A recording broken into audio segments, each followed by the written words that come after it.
Welcome to the show, Frank. This is the Satrian Law Group podcast. It's my third episode, so Excellent. you're our third guest. Excellent. Thank you for having me, my friend. We're honored to have you. I think it's kind of pertinent why you're on today in light of what's going on with COVID-19 and all that. Sure. And we'll get to that. But before all my episodes, we had Ken Javerbaum on last. I always go into everyone's background. It's not a psychoanalyst sort of thing, but it's important to know. I always find that clients want to know where people are coming from and their perspective on life. Because Sure. it breeds into the way they practice law. So Sure. with no further ado, why did you want to become a lawyer? Wow. So I wanted to become a lawyer when I was a little kid. Believe it or not, first I wanted to be a nuclear physicist, of all things.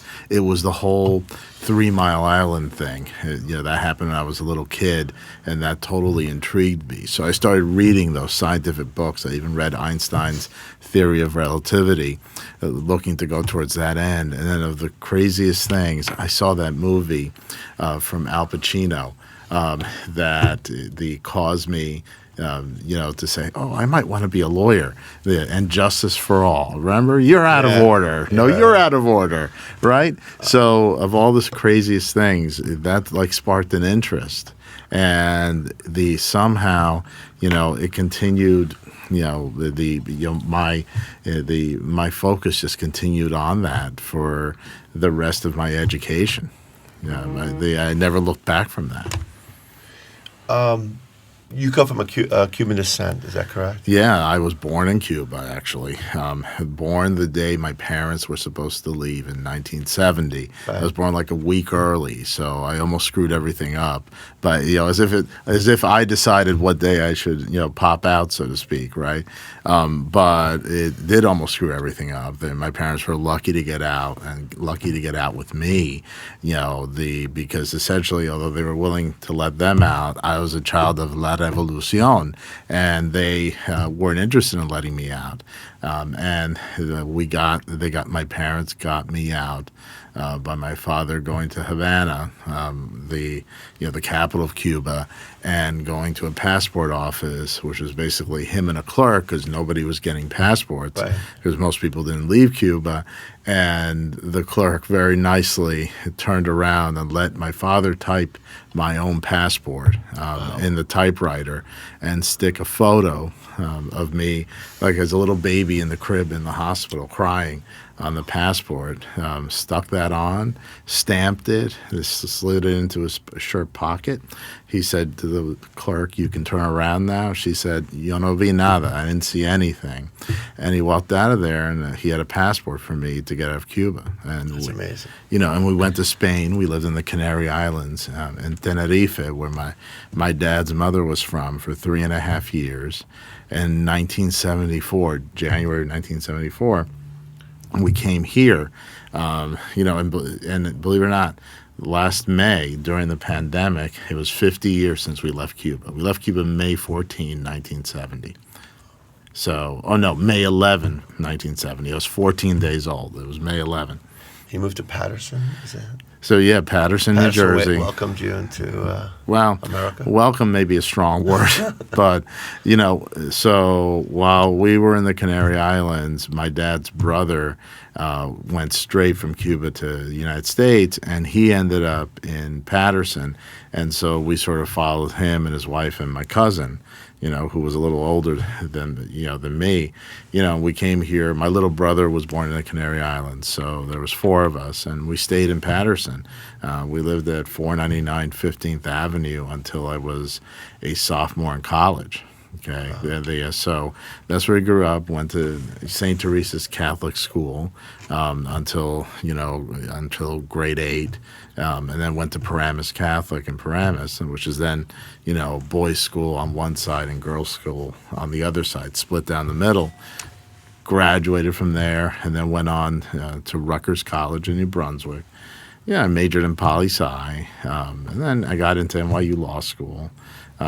Moved into the city. I thought I'd never go back to Jersey at that point. And, by the time, I was ready to graduate my 3rd year of law school, I realized I wanted to come back to New Jersey, and I was married at that point, and me and my wife moved back to Jersey. We moved into Hackensack, and we never left.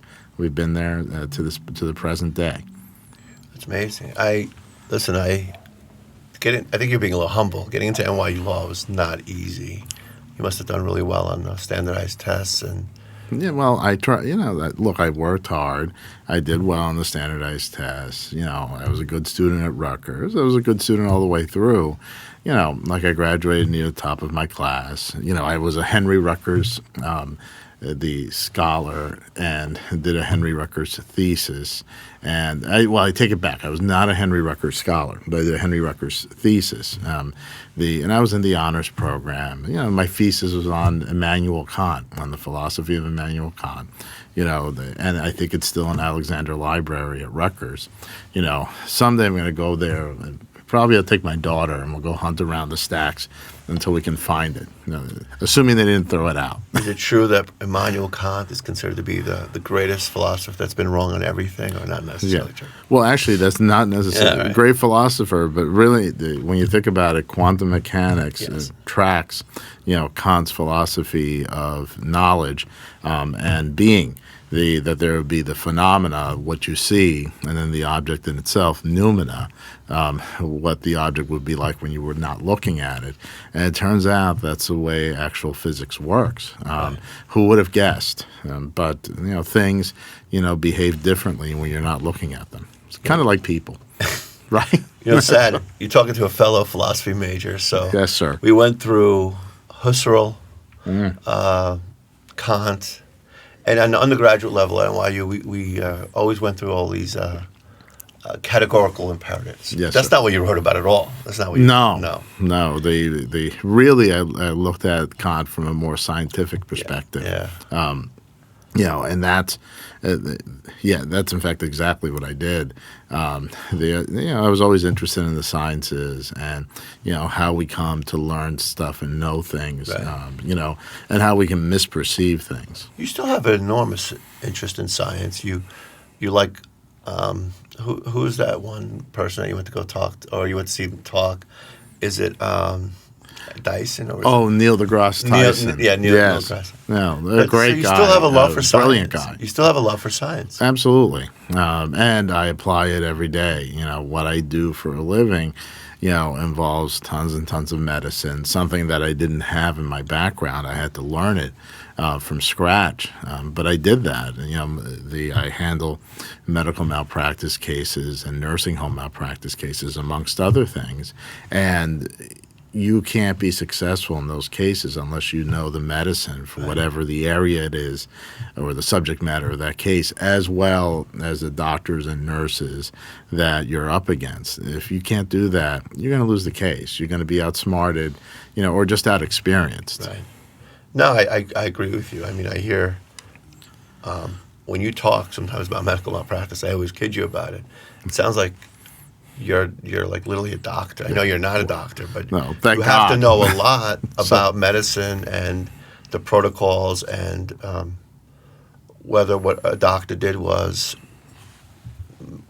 deviated from the standard of care. I hate to use those terms, or not. But you can't do that unless you have enormous knowledge of medicine and how it works. Exactly. Yeah, you can't. You otherwise just get either bamboozled or or somehow tricked into totally missing the boat on these cases. And you got to learn to look at it from different angles. It's rare that there's a case that's so one-dimensional that there's only one way to see it. Right. And you have to be able to look at it, from the various disciplines that were involved in that patient's care. So if there was an infectious disease doctor involved, well, what would the infectious disease doctors think about this? If there was an orthopedic surgeon involved, what would they think about it? So you get all the perspectives. You have to be highly selective as a medical malpractice lawyer. Yes. Because I think clients, understandably so, if something really bad happened to a loved one or themselves, they come to see you. A lot of them are highly sympathetic cases. Yeah. And you have to turn down an enormous amount of them, not because you're not sympathetic, but you understand the high threshold for medical malpractice cases. Is that It is a very high threshold, and essentially, to simply describe it to you, out of 100 cases that I get called on, maybe I investigate 3, and I take 1 or 2 of those cases. Those other 97, 98 cases, it's not that they're frivolous. It's every once in a while, maybe 2 or 3 out of those 100, you sit there and you can't believe this person called you and called any lawyer and wasted their time, complaining about something they either shouldn't be complaining about, or they were kind of lying about what happened. That's a small number of people. The rest of the people, they usually have some legitimate gripe, okay? Either they think something happened that was malpractice. Sometimes it is, sometimes it isn't. The famous cases are, they thought I had an appendicitis. The surgeon went in, took out my appendix, and my appendix was perfectly healthy. I want to sue. Well, in fact, they're supposed to be taking out some healthy appendices. When in doubt, you can't just leave the appendix in there, because it can be a hard diagnosis to make. In fact, general surgeons would get criticized if every single appendix they ever took out was diseased. Okay, they expect to find some small percentage of those surgeries end up being healthy appendices. Let's talk about something that I find fascinating and extremely sad. Let's say there's a labor and delivery unit at a hospital X. Parents go in and their child has brain damage or something of that extent. Mm-hmm. If you're the client and they feel like something went wrong, they don't know how to pinpoint it, they're not versed in this area, they come and call you, how would you go about, what are the explorations that you do? What are the inquiries that you make that are really important for that case? That's an excellent question. So, look, children that end up brain damaged at birth are some of the biggest cases out there in terms of medical malpractice or any kind of case. And when obstetricians and labor and delivery nurses screw up a labor, the consequences for the child and sometimes the parent as well, they are devastating. And what it is there's several medical emergencies. You can break them down to one, the umbilical cord being wrapped around the neck, and that becomes apparent from when the mom is in labor. There's usually, a fetal monitor placed on the mom or internally on the baby's scalp to monitor the heart rate of the baby and the contractions of mom. And it's not hard to interpret those monitors, they call them strips. Right. Now they're just computerized. It used to be strips of paper with squiggly lines on them and that would print out. But there's several things that can happen on those strips that indicate that the baby's in trouble, that there's what they call fetal distress, and what they mean by that is that the baby's being starved of oxygen.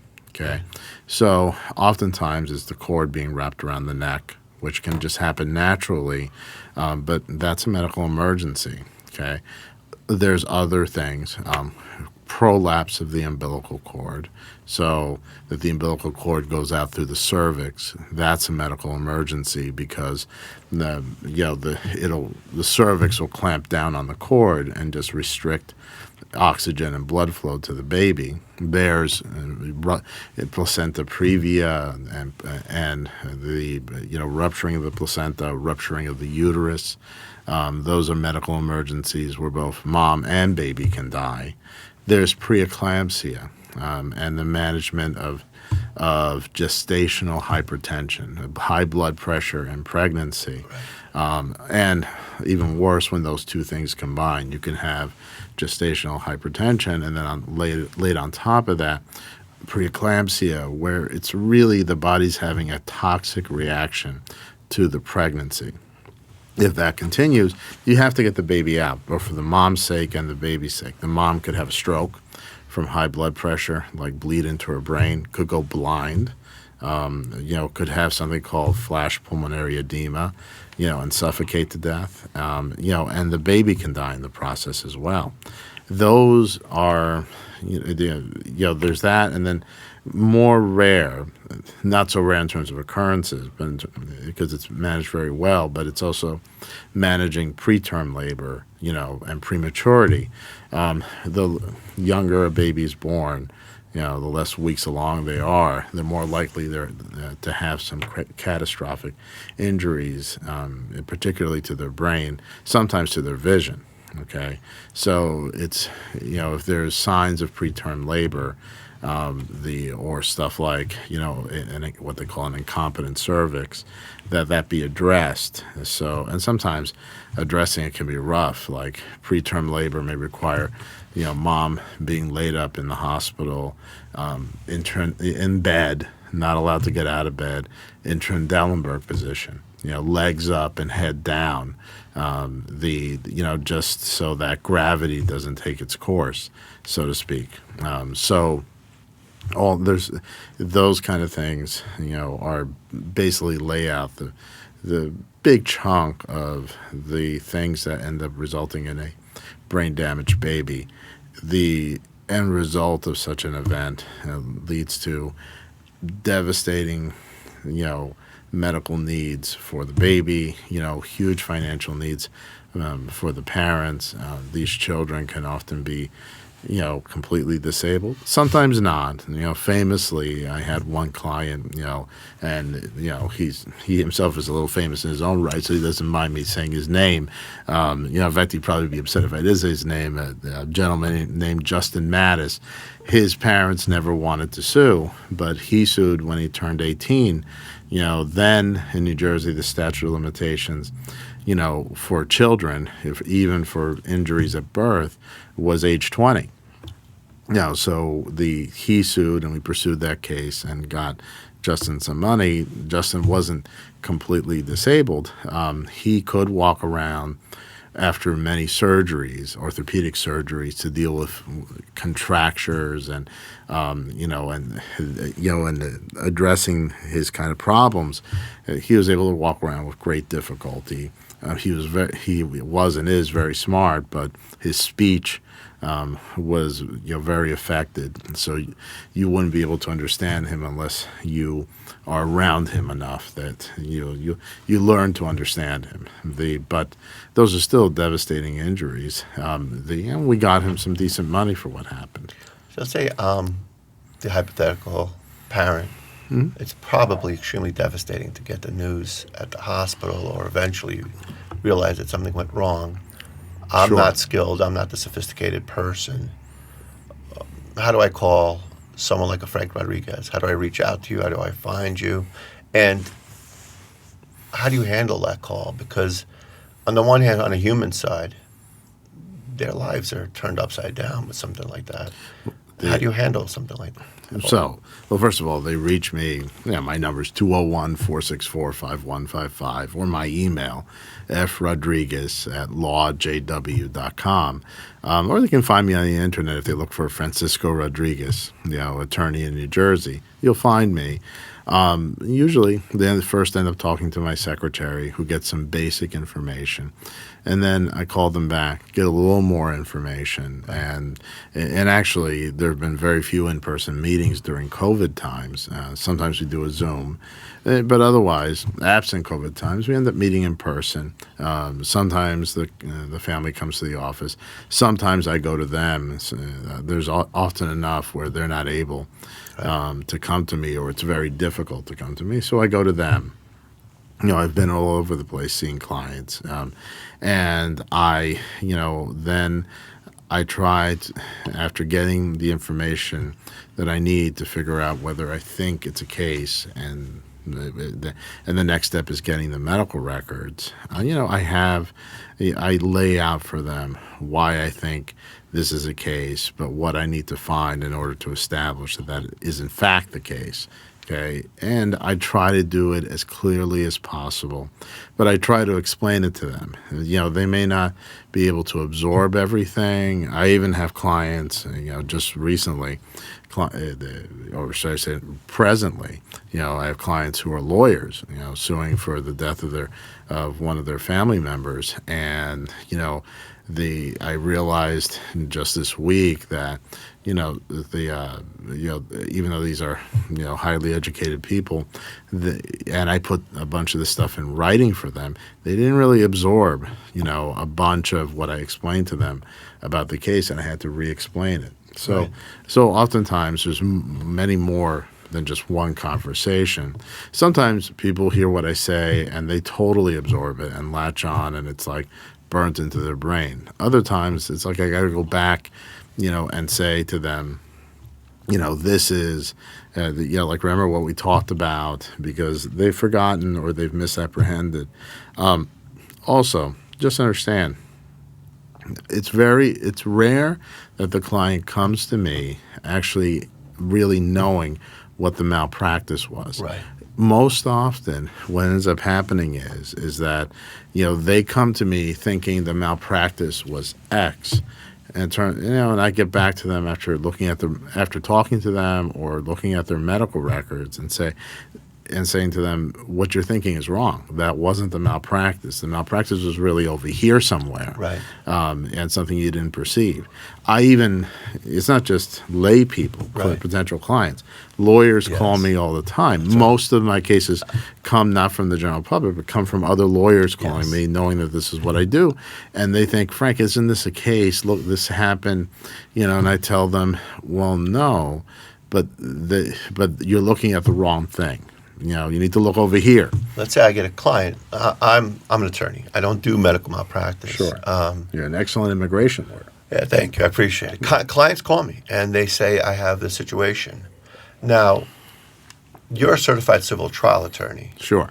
and I think you get a lot of your, I don't want to speak for you, but you get a lot of referrals from other lawyers that do other areas of practice who are awesome Yes. or great at what they're doing on their side.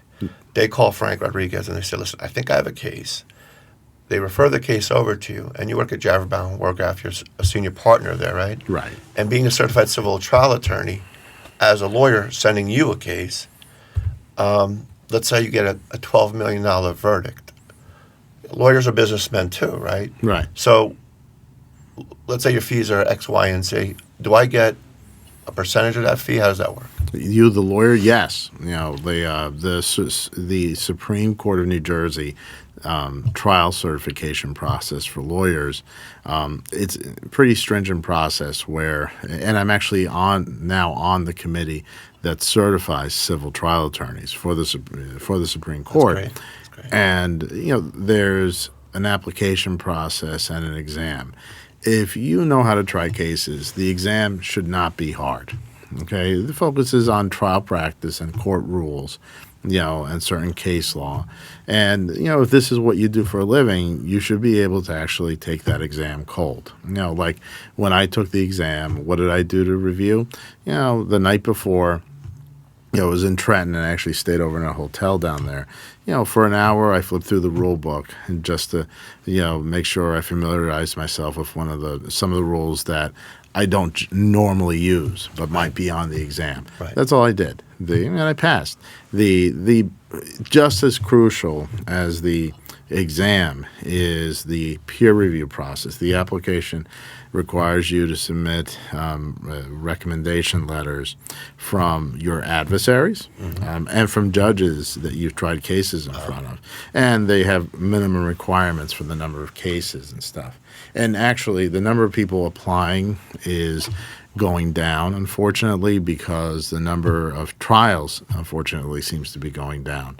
So, but once you get found to be a certified civil trial attorney by the Supreme Court of New Jersey. One of the things that they allow you to do ethically is a lawyer sends you a case, and they can just send you the case, what they call refer you the case, and you can pay them a referral fee, a portion of your fee. And the client's also aware of that, for just having sent you the case. And so, look, you'll see my firm has a website, and I'm on that and stuff. We have a Facebook page and that kind of thing, but you don't see us on billboards or in newspapers. We're in the Law Journal, the New Jersey Law Journal, and the New York Law Journal. But you don't see like TV commercials, radio, and that kind of stuff for our firm. That's not where we get our primary source of business. We don't need to do that. Right.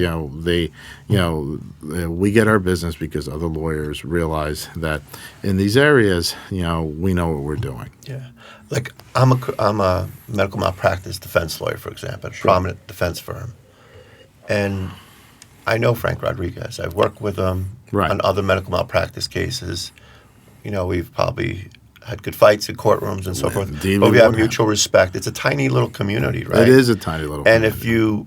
And if you're a general practitioner and you want to venture into medical malpractice and dabble in it, it's highly dissuaded. It is not a thing to dabble in. Right. It really isn't. And I am honored where people I've had tried cases against then call me and send me a case. They usually can't handle the case themselves because the doctors and insurance companies really frown on that.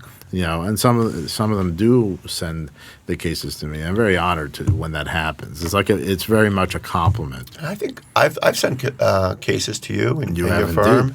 And you know what? The clients are extremely insightful. Right. They think it's honorable for you as an attorney because attorneys have egos, right? They feel like they could do everything. But to shrink that ego a little bit and say, listen, I want to give you to a specialist. It's like a cardiologist or something like that. Right. That's all you do is specialize in hearts and all that. But they appreciate it and they get a good result. It's a win-win situation. I think that the trend from the legal standpoint is to send your cases out to people that know exactly what they're doing. Certainly you don't have to reinvent the wheel. They know exactly how to pursue a case. They're well known by the defense. And I think that's the future. I really do believe that. Yeah. And your client's happy. Right.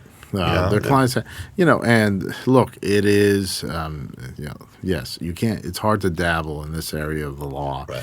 Just like I wouldn't dabble in immigration law, right. Okay? You've done some amazing things for your immigration clients, to say the least, and particularly in this difficult environment, getting asylum for anybody, even the most deserving client, is difficult. And I know you remarkably got asylum for somebody on a very difficult case. So it's really something. Thank you. But they, in this climate, it's important. Look, it's important to have a lawyer that knows what they're doing for the particular area of the law.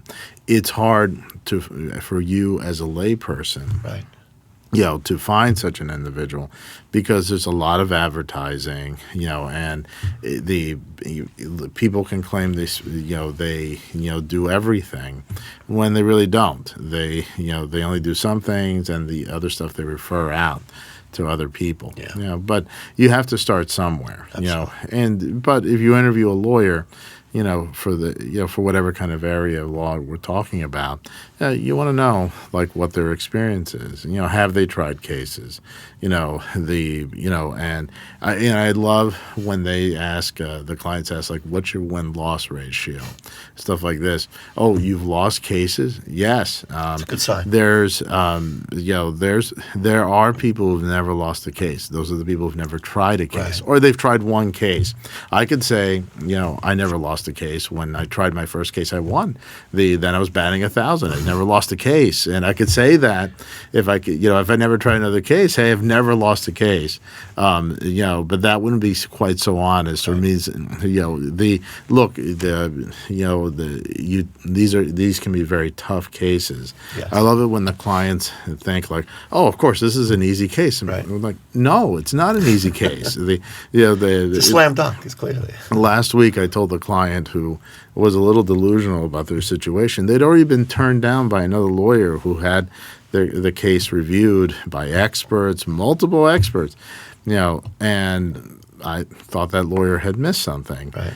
They hadn't had a certain aspect of the case reviewed, and I went forward and did that. Turns out, the issue there was the prior lawyer had never obtained the ultrasound films relative to this particular case, and I did. And turns out those were misread. That made the case. And I called the client up and I said, "So I have great news. There's a case. I'm going to be filing a lawsuit for you." And he says to me, "Oh, of course there is." I said, "What do you mean, of course there is? Don't you remember me telling you that the likelihood is there wasn't a case here? The lawyer who turned you down already was a very good lawyer and all this stuff." He had conveniently forgotten that. It was like, "Oh, what took you so long to tell me there was a case? I knew there was a case all along." Well, he really didn't. Sometimes people can be convinced that something is a case when it really isn't. Okay. Yeah, I want to shift gears just a little bit. Sure. Thank you. So, certified civil trial attorneys. Am I right that you were the president of New Jersey Association for Justice? Yes. Want to talk a little bit about that? Because, being affiliated with Jerzey Baumwerk myself, I've learned a lot about it. And I'll tell you right now, a lot of lawyers should be more active in these type of associations. It doesn't have to be that one itself. What are the benefits? Well, being a president, what do you do? So here's the quick nutshell. Yeah. So, look, there's people worried about the First Amendment, free speech, freedom of religion, freedom of association, that kind of stuff. Of course, the NRA and all sorts of gun advocates, and the gun manufacturers are worried about the Second Amendment, right? Right. And criminal defense attorneys worried about the Fifth Amendment and whatnot. Yeah. So there's that Seventh Amendment, the right to a trial by jury, and the ability for you to get compensation if you've been harmed by others. Right. The only entity that is worried about that is, like in New Jersey, is the New Jersey Association for Justice consistently. The Bar Association sometimes joins us, in those battles, but most of the time they don't. And usually no other association or group joins in trying to protect those rights. And conversely, on the other side, there is every trade industry group, the Chamber of Commerce, the Civil Justice Institute, which is really, not at all about justice, but they of course try to wrap themselves in those words. The tobacco industry, the pharmaceutical industry, the insurance industry, and it goes on and on and on. All all go to the legislature looking to get protections so that they can get away with it. They'll couch it in the terms of, we want protection from frivolous lawsuits. That's not true. There's lots of protections from frivolous lawsuits. Right. Okay, they want protection from legitimate lawsuits. They want to be able to screw up and get away with it, and the consequences of those screw-ups get borne by you, the consumer, you, the patient, and the taxpayer. Look, when obstetricians commit malpractice and there ends up being a brain-damaged baby, we, the taxpayer, pay for that. That baby invariably ends up on Medicaid. Even if they're on private insurance, your insurance premiums go up because of that. That baby ends up needing, millions of dollars of care across their life. Most often ends up being paid by Medicaid and Medicare, and who pays for that? The taxpayer. Okay, so so as president of New Jersey Association for Justice, I was president from 2013 to 2014. It's a one-year gig, and it needs to have an end date because it's a very intensive thing. It is. I advocated to protect those rights. I also am very involved in teaching other lawyers, mostly about trial practice and, in my little particular interest areas besides medical malpractice and nursing home and sex abuse is also teaching lawyers about how to use technology in the courtroom, how to, show the jury things as opposed to just talking. That was good. You like that? I did. I like that. I learned a lot from these talks. Yeah. This is one thing I do not know as much as I should know. I know you know a lot about this. I think you're on the news channels about this. I wasn't nude. No, definitely not. No, thank God. But the nursing home cases, generally speaking, what is a nursing home case? One, and two, in the age of COVID, what's a nursing home case related to COVID type situations? Right. So it's two-part question. Yeah. So let's look. Unfortunately, many people have died of COVID, and many people have died of COVID in healthcare facilities, particularly nursing homes, long-term care facilities. Okay. Just by virtue of dying in a nursing home because of COVID doesn't mean you have a case. Here's the quick nutshell of this. These facilities did not need to have dozens and sometimes 100 people dying of COVID in their facilities. Okay, if you did 5 things, you could keep COVID at bay. You might get 1 or 2 cases or 3, but not hundreds of cases, and have dozens, if not 100 people die in your facility. Here's the 5 things. 1, wear PPE, wear masks, gloves, and gowns. The CDC recommendations back in March, they recommended that for long-term care facilities. The places where there were outbreaks, they didn't follow the CDC guidelines. Everybody claims we're following the CDC guidelines, but it's just not true. Right. So PPE, 1, the 2, isolating or what they call cohorting, residents in those nursing homes that are either symptomatic or have actually tested positive for COVID. So segregating them off, from the other patients so that they don't spread it around. Right. 3, keeping residents from congregating. So they got to take meals in their rooms, and no more TV room or being at the nurse's station. I was going to say hanging out the nurse's station, but oftentimes there's a legitimate purpose for being by the nurse's station where the nurses need to watch you. Because you may have dementia and may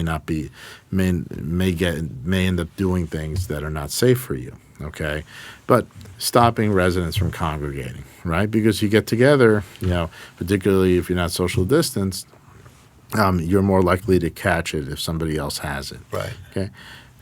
Keeping sick employees from coming to work. So if they have fever, or have symptoms consistent with COVID, they have to stay home. They can't come in the facility. 5, when it became available, test people, test the staff, test residents to see if they have it. And then, first of all, those people that are presumptively positive, you can rule them, if they have a couple of negative tests spread across, a couple of days, then you can rule them out that they don't have COVID, and if somebody really does have COVID, you can put them in isolation, okay? So if you did those 5 things, you probably avoided any kind of major outbreak in your facility and probably had less than 5 cases of COVID, okay, in your facility, and maybe nobody died or 1 or 2 people died, okay? On the flip side, if you did not do any of those things, like the New Jersey Veterans Home in Paramus, or the New Jersey Veterans Home in Menlo Park, or the Andover 1 and Andover 2 facilities in Andover, New Jersey, which are privately owned, not only did you not prevent COVID, if you didn't do those 5 things, you helped promulgate COVID amongst your residents and your staff, and people died. A lot of people died because of that. That's not the end of the story. Right. There's also immunities to get around.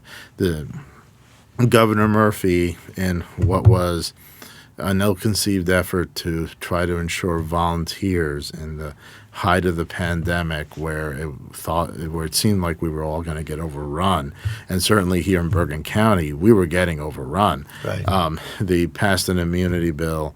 There was a prior immunity bill that passed, called the Emergency Health Powers Act, that passed shortly after 9/11.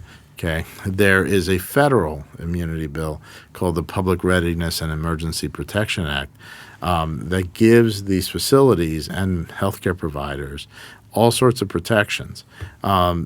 If you didn't do any of those 5 things, and you're a careful lawyer, you should be able to get around all those immunities, because most of these immunities are couched in terms of your efforts. You get immunity to the extent you're engaging in efforts to stop COVID-19, to stop the coronavirus. But if you didn't do any of those 5 things, you didn't do anything to stop the coronavirus. In fact, you helped foster the spread of the coronavirus. Let me politely interrupt you on this. It's a very sensitive veterans issues. Sure. Because I'm thinking about it, these are people that fought for wars in the U.S., whether it's, I guess, Korea, Vietnam, other wars, maybe Iraq. These people gave the ultimate sacrifice in a lot of ways to our country. And I'm not just waving the flag by asking you this question, but could these things have been avoided, or was there a panic? And I'm asking you as like a commonsensical or legal question. Yes. I mean, I'm not being devil's advocate either. In other words, these people we cherish. They really did everything they could for our country. What could have their administration done that they failed to do, other than those 5 things that you're talking about, that didn't require enormous amount of efforts in a pandemic context? Those 5 things is what they needed to do. And that's not too much. Yeah, and Forgive it's me, not. But maybe I'm just saying that. It's not. And those facilities had PPE. Right. They can't claim they didn't have PPE. They had staff meetings, where early in March and in February, where they told both staff and they told families they had plenty of PPE. They kept those under lock and key and didn't let the staff use them under the guise of, well, it might frighten the residents. And look, I'll suggest that what happened here was a pure, public relations exercise in stupidity is what I'll call it.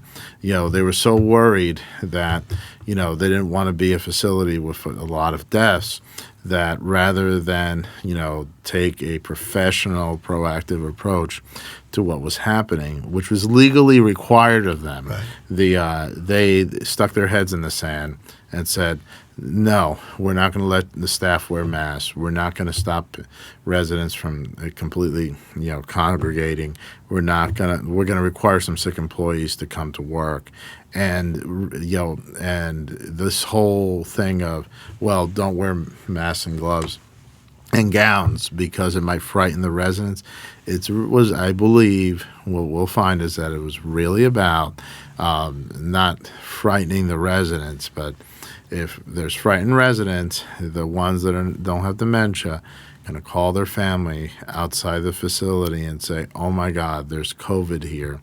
We're all going to die. And there would be a panic and there would be bad public relations. And it was a really immature political hack way out of this, as a result of people, most of whom, were hired by the state during the Chris Christie administration. Okay, that's one, but that's what they needed to do, okay, to stop this from happening. Sadly, some of the survivors, in those facilities, these veterans, they'll tell you they lost more friends, in that facility than they lost in battle in Vietnam or Korea. To think after they've made it through those battles, many of these people, won Purple Hearts, were awarded Purple Hearts, Bronze Stars, and to think that, they're seeing more death now from this disease than they saw, in combat. It's just horrendous. It is. It's egregious. Yeah. I've heard stories. I watched news, obviously, during these crazy times, extraordinary times, of people hoarding PPE or people selling it out the back door. I'm not saying these happened in any of these cases that you've. Right. That's egregious. Is there a different standard if you come across something where you did realize that some administrator went just beyond negligence? Is there a higher standard if you've seen some deliberate, intentional, or gross neglect? Is there such a thing, in other words? Well, so there is such a thing as gross neglect, but also stealing the masks and gloves. Well, stealing, it's a crime. Yeah. Even if you're an owner of the facility, Right. like in the case of Andover, I do not know if this is true. Right. So I'll say this right out. Right. But there's been reports that one of the owners of the Andover facilities, because there's really two of them next door to each other, pulled up with their vehicle and had staff put a bunch of masks and gloves in their car and drove off, to use it for use that stuff for their personal use. It's not yours, okay? Medicare and Medicaid and private insurance, but mostly Medicare and Medicaid paid for that stuff for the residents of those facilities and for the staff, not for you to go use, in your household or in your community. And, if that in fact occurred, that's not just negligence or gross negligence, that's intentional. Right. Okay? Talking about criminal liability, perhaps? Perhaps. And, and maybe they didn't intend to hurt these people or let these people die, but they should have known that that's what was going to happen. And I will say to you, this concept you will hear from the nursing home industry over and over again.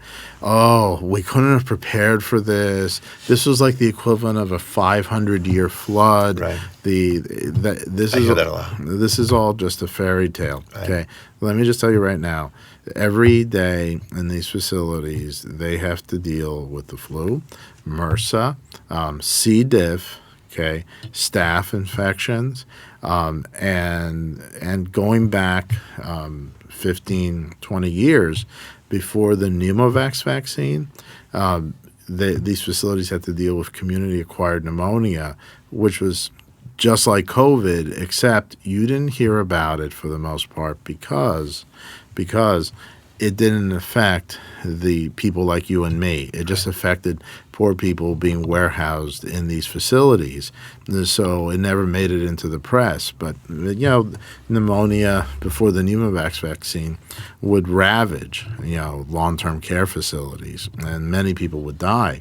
So because of that, they already, even before special guidelines were created for COVID in February and March and April, okay, every facility was required to have an infection control program, infection control nurses, infection control individuals, and have a whole program in place to deal with, both the air droplet, viruses and the airborne, which is different than air droplet. Airborne is like tuberculosis.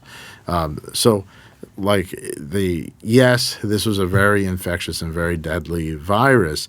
This is not the first time they've had to deal with die-offs like this. It's just you didn't hear about them because it wasn't like COVID, meaning it didn't affect the general population. Here, COVID affected the general population, so you're hearing about it.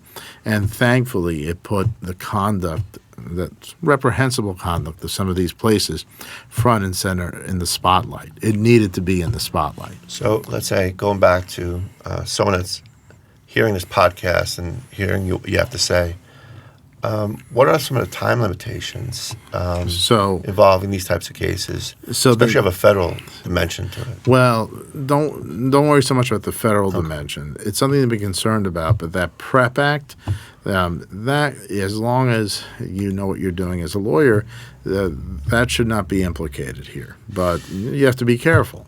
If you're in one of the state facilities, there is a notice of claim requirement where you have to file a notice of claim within 90 days, of the death or the malpractice, at the latest the death. However, the governor did give some extensions, actually, I apologize. The Chief Justice of the Supreme Court of New Jersey, told some statutes of limitations and the tort claims requirements. So in many cases, there's still time. Even if you're beyond the 90 days, though, you can file what's called a late notice of claim, the late notice of tort claim, up to a year from when the malpractice happened. But basically, you shouldn't. If you sit on your rights in this situation, you may lose your rights. So, if you have family in this kind of situation, you need to move quickly and contact somebody like me. Sometimes clients, they're not that sophisticated. Like, well, do I have to pay anything for a consultation? No, we don't charge. We only charge money if we're successful. We get a percentage of what we're able to recover for the client, plus get reimbursed what we spent on the case, in terms of expenses. That's it. They never have to pay us if we're not successful in the case. And that's for most lawyers in this area, not just me. Thank you. That's helpful. There's something that's extremely highly sensitive that I want to talk about, and we'll go and talk about statute of limitations, is what they call sex abuse cases. Can you Sure. illuminate us on that issue? Sure. So these are horrendous cases.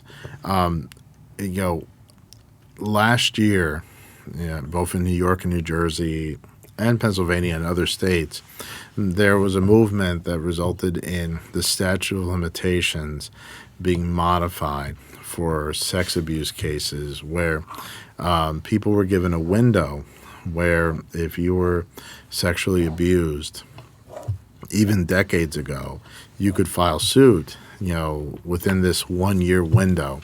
Both windows, both in the New Jersey window and the New York window, are still open at this point, but time is running out. They're still open in part because the COVID pandemic caused the statute of limitations to be tolled and or extended. In the case of New York, Governor Cuomo gave another 1 year extension of that statute. But look, there are many entities, particularly the Catholic Church and the Boy Scouts, that have argued for years against changing the statute of limitations, that you should let these things, lie, and it's just too late to file suit. And they've tried to hide behind immunities in the past. Okay, here's the thing. There are a lot of good reasons why children who've been sexually abused, and in some cases raped, by priests, by Boy Scout troop leaders, by teachers and principals, and the list goes on, why they may not, and or their parents may not file suit. I've met, unfortunately, adult victims who, when they were children, they never told their parents and never said anything about the horrible abuse they suffered for horrendous reasons. If I say that I was molested, my dad's going to prison because he'll kill the priest. He'll go and murder the priest for what he did. So I'm not going to say anything. And they just bottle up what happened to them, the abuse, and it kills them inside. Okay. There's times where the parents don't want to sue because of the shame of it. Well, now it can be done anonymously where it's just your initials, that are listed rather than your full name. Okay. So they've had that reform instituted. Though there's nothing to be ashamed of. The people who should be ashamed are the culprits of these horrendous acts. Okay, so we've been doing these cases, in our firm. We started with one very high-end private school in Morris County where in the 1970s they had 3 pedophiles there, because you can't just have one. They had 3. Many times these places, the pedophiles seem to congregate together, and boys were fondled in this school for years, and it was buried for years. Okay. The Catholic Church, they participated in having, pedophile priests, get away without any accountability, moved them around. It wasn't just that, oh, there are these rogue priests that were, secretly getting away with molesting children, both boys and girls. Okay, as well as nuns, molesting children. The church higher ups in many cases participated, and condoned this conduct secretly. Okay, and I was raised Roman Catholic. I'll tell you Right. that look, there but for the grace of God go I. The story, my parents were married in Cuba in 1967 in the little town called Florida, Cuba. I know that's confusing, but it's in the province. Tripping with the irony there. Yeah, the province of Camagüey in Cuba, in the middle of the island, the center of the island. And they, like 6 months after they got married, the priest that married them was found to be a hardcore child rapist. Even in communist, Right. church-hating Cuba, Right. they let him go. They let him go, and he left Cuba. Who knows where he went, where the Catholic Church sent him to go abuse more children, okay? But never heard from again until in the early 80s in Patterson. There used to be the Herald News, but I think it's gone. But that Right. that paper covered Passaic County. Right. Opened up the paper one morning, because I would try to read the paper in the mornings before school, so I'm talking about I'm 11 or 12. And there's a big headline that, a priest in a Catholic parish in downtown Patterson molested altar boys. And my parents see this over my shoulder. They look at the name of the priest, and it's a Cuban priest. It's the priest that married my parents.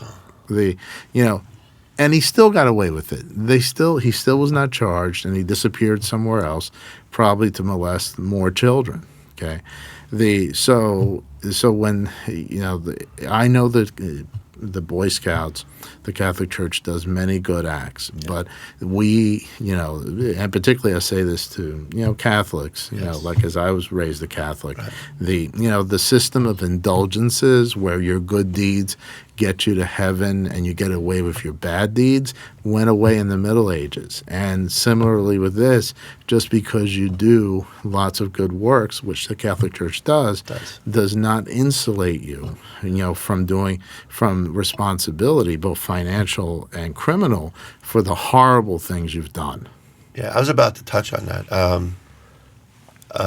I think, no one wants to do a broad brush smear of these. No. The Catholic Church has done enormously great things. No, and look, Catholic charities, quite frankly, have represented a lot of individuals that need legal assistance. No question And a lot of about other things as well. No question. And I'm sure the Boy Scouts, some of them, they were probably pretty good leaders out there, and Yeah. maybe instilled some leadership in The people, so vast- like on a general level. The vast majority. Yeah. And look, I went to Catholic schools through high school, and the priests that I came into contact in my life were really good people. Yes. And the lay teachers I had were really good people.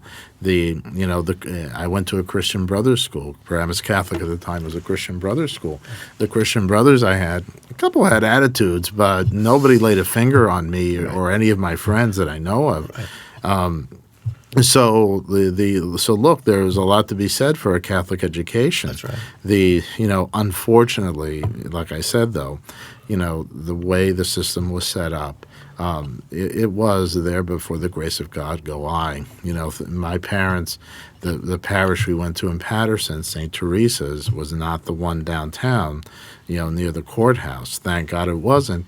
And I was never an altar boy. If those other two things were true, if we went to the downtown parish and I was an altar boy, I might have been molested by the same priest that married off my parents, was found to be a pedophile, 13, 14 years earlier. So do not think though that I'm anti-church or anti-Boy Scouts, or anti-Girl Scouts. I've had my daughter in the Girl Scouts. Okay, so That's not the situation. Right. But just because these are otherwise good organizations, and with many good people in it, is not a reason to somehow cover up or excuse what is horrendous behavior. And to that point, you're not anti-doctor either. No. In fact, I think it's the opposite with you. No. I kind of know you doctors, personally. I think you have an enormous amount of respect for most doctors. Oh, yeah. No, doctors, I very much love. They have a very hard job. Yes. They have to work, and study many years just to get to that point. I think they should be paid well. In fact, there are some doctors are paid very well. But then there are other doctors who really merit better pay than what they're getting, Right. And they don't get it, and it's because of the system of health insurance that we have, in this country that happens. For example, obstetricians, they used to get paid very well, and then health insurance basically decimated their income. And it's not fair. They deserve better pay. They have a difficult job. Look. It is true that as an excellent obstetrician, gynecologist expert that I knew once said, if everything's going fine with the pregnancy, you know what the obstetrician's job is at labor? What's that? Just to catch. Right? Right. But still, you might be catching at 3 a.m. That's right. And you have to have your training, knowledge, and experience to save the mom and baby from the rare but life-threatening the complications of pregnancy and labor that could occur, and they should be paid for that. They should be paid very well. So, like we should honor physicians, in our society. I think for the most part we do. The physicians, I've lectured to physicians. I've lectured for the New Jersey Medical Society down at their headquarters, and I tell them that, please appreciate that normally, juries, very, very much like you and give you deference, as long as you don't do something to cause that to be taken away. Right. Which is dishonesty, changing records, committing fraud, those kind of things. Very few doctors engage in that, but the ones that do, first of all, they're probably going to get hit for a lot of money, and they're putting their license on the line, and they're giving everybody else a bad name. What's the role of experts in medical malpractice? How important is picking the right expert, preparing the right expert? And I know lawyers are extremely important, but the role of experts in medical malpractice, how important is it to get the right person? It's crucial. Right. First of all, almost no medical malpractice case can be proven without the testimony of at least one expert, usually multiple experts. Right. So there is law that says, like, the obvious case, what they call the res ipsa loquitur case. It's negligence when you see it. Like cutting off the wrong leg? Yeah. Or even that? Could that fall? Amputating the wrong leg. Okay. Sure, that falls into that category. That you could, cutting off the wrong leg is fine. That you could, the law permits you to proceed without an expert. Here's the problem, though. Any lawyer who does that is an idiot. Right. You need to get an expert. You need to get an affidavit of merit. Just because you could proceed without an expert. Why would you? Why would you? Well, there's a bad reason why you would, just because you're cheap and you don't want to spend the money, but you're putting your client and your case at risk. Even with you cut off the wrong leg. Well, you still want to you still want to have an expert, ready to explain to the jury why that is malpractice, even though it's obvious. I have a case pending right now where they were taking out a kidney, and the surgeon, in what is an act of gross negligence, took out both of a baby's kidneys. Okay, and devastating this so sad. This poor girl for the rest of her life. So if you think, even though that's clear malpractice, and maybe you could not have an expert. If you think for a second, I thought that I'm going to proceed with this case without an expert with the same qualifications as the defendant who committed this, horrendous error, you're out of your mind. Not for a second would I think to go without an expert, even though it's clear malpractice. Okay. In addition, Okay, it's not just enough to get the right expert. You need to do your homework even before you ever talk to the expert or send them records to review. And you need to be familiar with your case, and and you need to do your own research, and study up on the situation, the medicine involved yourself, okay? So that you can have an intelligent conversation with your expert. If it's just your expert telling you like it is, and you're just listening, and nodding, and you have nothing to add to that, you will not get everything you need to get out of your expert, and you'll end up with some terrible blind spot in your case. Those blind spots eat your case alive. That's a good point. One other thing I want to talk about is, and you could answer this for me. Sure. One of the reasons of being selective in these cases, it's from a practical standpoint, it's a financial undertaking as well. Huge. Yeah. So you have to obviously you're making a legal decision. Is there ever, does finances matter? Let's say if it's a small firm and they don't have the finances to undertake this type of medical malpractice case, could it undermine the value of the case, where sometimes the lawyer's like groveling with his client to take a lower amount because maybe they don't have the financing for it? Could that be a problem? Yes. And what's an antidote to that, for example? Well, you need to, look, taking on a case on a contingency fee basis, which means that the client doesn't have to pay the lawyer by the hour. The lawyer only recovers if there's money to recover for the client, and that the lawyer is footing the expenses of the case to be reimbursed from a recovery. Part of that is ethically, you're representing to the client that you have the money to pursue the case, or can get it. And there are lawyers who try to get involved in these kind of cases, which usually, cost at least $30,000. Sometimes, like the most I ever spent on an individual case was $150,000. That's a lot of money. It's a lot of money. It's a lot of money. So we're equipped, to spend that kind of money. Not everyone, most people, forget about not everyone, most people are not. And that is, if I can put it to you, there are lots of cases the clients never know that their cases are languishing because the lawyer, at least temporarily, doesn't have the money to continue going forward with the case, and they end up cutting corners because of the financial limitations. And then there is, the damages have to be substantial because the amount of money you're spending is substantial.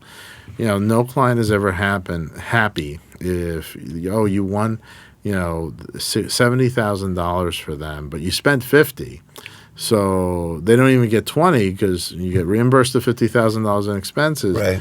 And out of the remaining $20,000 is left. Well, you get a third of what's left.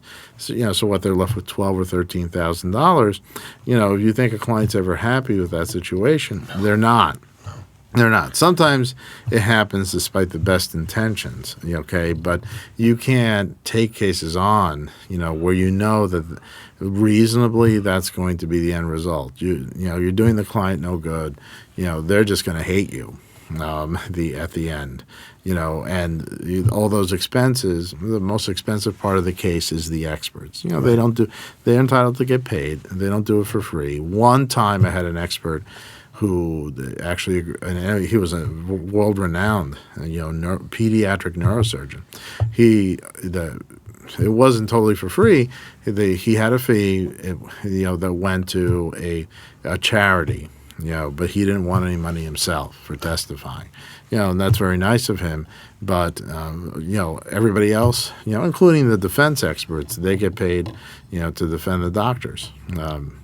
And also, the defense firms, we discussed this before, they know the lawyers that do this primarily. The plaintiff's lawyers know the defense lawyers know the plaintiff's lawyers. Yeah. Do they also, and without being naive, do they also know if it's a larger firm that's well-financed, that they're able to put on a trial as opposed to a smaller firm where they know that they might not have the resources to put on a trial? How important is that for the valuation of the case? It is. It's very important. If they think that you're either not capable or, either because you don't have the skills or the money to actually take the case to trial, they will never, they'll take the case to trial and just take their chances, thinking that you'll fold, number one. And also, it's a huge mistake always to think, well, I'm in New Jersey, the malpractice happened in New Jersey, but I'm going to get a big Philadelphia or New York firm to handle my case because that would be better. Right. It's not. And look, I've tried cases in other states, outside of New York and New Jersey. Right now I'm contemplating, trying a case in Georgia. Okay. And what do? I get competent local attorney, to handle the case along with me, from like the county where the case is venued. Do not think I go down there, even if they know me down there, that, I'm going to go down there as a Jersey lawyer or a New York lawyer and, I'm just going to knock it out of the park because I know New York. Unfortunately, particularly in this state, it happens so often that there'll be a New York or a Philly lawyer that comes to New Jersey thinking they know what they're doing, and they have no idea what they're doing. Right. And look, you could be the best baseball player ever, right, but if you don't know the rules of playing the game, you're probably not going to do very well. Right. And this is similar. This is a similar thing. Even if you're a great lawyer, from where you came from, you better know the ins and outs of local rules. Of the locality where you're going to be actually trying the case, and that almost always means right from the beginning getting somebody local. I've been that local person for people out of state. I've been out of state where a local person, is that person for me. And I try cases in New York as well. But, I'll always do it with my partner, Christina Terides, because she's much more versed, on the rules in New York than I am. And we make a good team. We've tried cases in New Jersey together as well. So, but that's the answer to that. Do you ever get a call from someone because I know you do these, you meet with a lot of lawyers from all over the country. Right. Idaho, Utah, yes, of all places, right? All places. Tennessee. Yes. Ever get a call from a lawyer and say, listen, Frank, you were a great guy. I met you. You gave a talk on this issue. I may have a case. I want to work with you on it. How do you orchestrate that kind of relationship? Yeah, so we come to some agreement as to how the fees are going to be split, as well as how's the work going to be divided up. Right. And and then if I don't know the lawyer, I need to basically get some references. Because I've had lawyers come in and tell me, oh, well, I know what I'm doing, but I just need a little help, when really they need remedial help, not just a little help. They need a lot of help and being kind. So I do that kind of. I have to vet them, before I get into a relationship with them on a particular case. I know that you go to other places to give speeches and stuff, and I think that's great that you get invited. Yeah, it's nice. What is one of your favorite places that you gave a speech, on a lighter note? Oh, the favorite places to give a speech. There's a few of those. Well, I love Chicago. Okay. And New Orleans. And South Beach is a great place. How about the Bahamas? Yeah, I did the Bahamas. It was a great place to give a lecture. It's beautiful. A great place. It was beautiful. How do they call you? I mean, how does that work? You get your name and your reputation, and they say, we want to talk on this, or how's that work? Yeah, and how do you get invited to these events? They know you by reputation and, in a particular area of the law, and they ask you to speak, and hopefully that you're also an engaging speaker. Right. Yeah, right. Which I try to be. Yeah, I like when lawyers collaborate with each other. I do. It's a nice thing. And I think plaintiffs' attorneys do collaborate for the most part. I mean, I know they're competitive with each other. It's fair. Yeah. But I like when they collaborate together, because in the end, I think, without being too high-minded, I think the clients get the best results. Yes. They really do. Honestly, there's some folks presently I'm collaborating with who, are great lawyers in their own right, and it actually, things go quite nicely, you need a good synergy. You need to understand each other. Yes. You bounce ideas. You're on the same page. Yes, you can learn from each other. That's right. Yeah, you bounce ideas off each other. It can be a nice symbiotic relationship. That's fantastic. Ultimately, before we wrap up, I guess. Sure. You work for Jaffer Bauman Warcraft. Right. And you're a senior partner there. What are your thoughts about working with it? Because the firm has grown, and it's probably going to continue to grow. What are the benefits of working with a large firm like that? Yeah, so I think we almost have 60 lawyers at this point in time. Well, the benefits are, one, when there's a problem or a headache, there's multiple people to bounce it off of. That's one. Two, we never have to worry about limited finances, because we're big and successful. Three, it's nice to be able to work with your friends, and there's a lot of good friends there. And I got some, really brilliant people there. For the moments when I feel stupid, I can find somebody really smart right next door, to bounce something off of. You happen to be right next door to me. Nice, yeah. Well, I'm the one asking you for a lot of the. Yeah, well, but there's nothing like bouncing ideas off another attorney. There's nothing like it. They may give you a different like, oh my God, I never thought about that. I mean, you've given me a lot of great ideas, but you never know. Someone just could give you some insight because sometimes as lawyers we lock in and we lock in too much. No question. And sometimes there could be something outside the box that could solve the problem a little bit easier. No question. People get too close to their case that they lose sight of what their case is and what it isn't, and then they're focusing on the wrong thing. Right. Someone points out a simpler, like, oh, well, that's a simple way of looking at it, but it's probably the most best result, best way of doing it. Exactly. Listen, thank you. Is there any parting shots? We always try to end these podcasts with something light. Well, I usually ask people, what do you want to say to anyone what do you do, like, other than lawyers? Because lawyers, they're not just lawyers. I mean, I think clients think that you're 24/7 a lawyer. Right. What do you do for fun? Like, what do you enjoy for enjoyment? Well, besides hanging out with my family, with my daughter who's 12, and I like to hike. I went hiking this morning. I love to cook. The best part about cooking, other than the great food you make, is it really has nothing to do with what we do for a living. So it's a great escape. It is, yes. And I like when my family, at the end of the meal, is like, oh my God, this was so delicious. good. Or even leading up to it, oh my God, this smells so good. Dad, when is it going to be done? So I like doing that. I don't get enough time to do that. I think most lawyers should do stuff that's outside of their realm of lawyering. You got to get out of it a little bit. That's your little escape. Yeah, that's a little escape. Unfortunately, I eat too much in my cooking. That's a problem. Well, I think it's a great story, Frank. I mean, I see your work, so you do great work. You're very conscientious. You care about your clients. Yeah.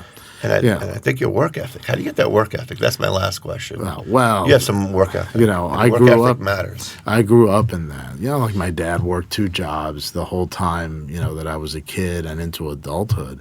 So I learned. I remember one day. Maybe I was a lawyer out 5 years, and my father, God rest his soul, he since has died. Says to me, "Why are you working so hard? You need to learn to not work. You're working 7 days a week and all these hours. What's the matter with you?" I looked at him and said, "I learned that from you, right?" And he sort of begrudgingly grumbled that, okay, maybe that's true, but look, I will say this much, it's about the client, we all have egos and stuff, sure. But really, you're only as good as the last case you handle or the current case you're handling, and we all have egos, but you have to focus on the client and what's best for them. It was best for me. I love trying cases. It's a lot of fun, and I love, getting big verdicts for clients, and I love being successful for them, but But you also have to, point out to the client when, look, there's a lot of money on the table, and do you really want to gamble at all? Yes, that's a tough one. It's easy to say that if you're wealthy and have lots of money, and the money doesn't matter. For my clients, the money, it's a game changer for some of these people. In rare occasions, I represent wealthy people. Okay, Right. for the most part, I don't represent wealthy people. My clients are destitute, or have taken major financial hits because of what happened to them. And they need the money. So, that you have to balance that. It's easy to just have a big ego and say, oh, well, I'll try everything. And, the lawyers that do that, and they got these, big, gigantic verdicts. The only problem is they never tell you about, the ones they lost. The ones they lost, that's the client's problem because they weren't worried so much about the client. Because if someone's net worth is $50,000, and it could be easily $750,000. That's a game changer for their life. And usually the situation here is their net worth is zero. Right. Yeah. So you have to keep focus on that. It can't just be about you and your ego as a lawyer. That those lawyers may seem very the attractive, but a lot of times the ego gets in the way of representing the client. I agree. Yeah. Well, thanks, Scott, for being here. Thank you. Anything else you want to add? Thank you so much. My pleasure, my friend. Thank you. Thank you. Thank you.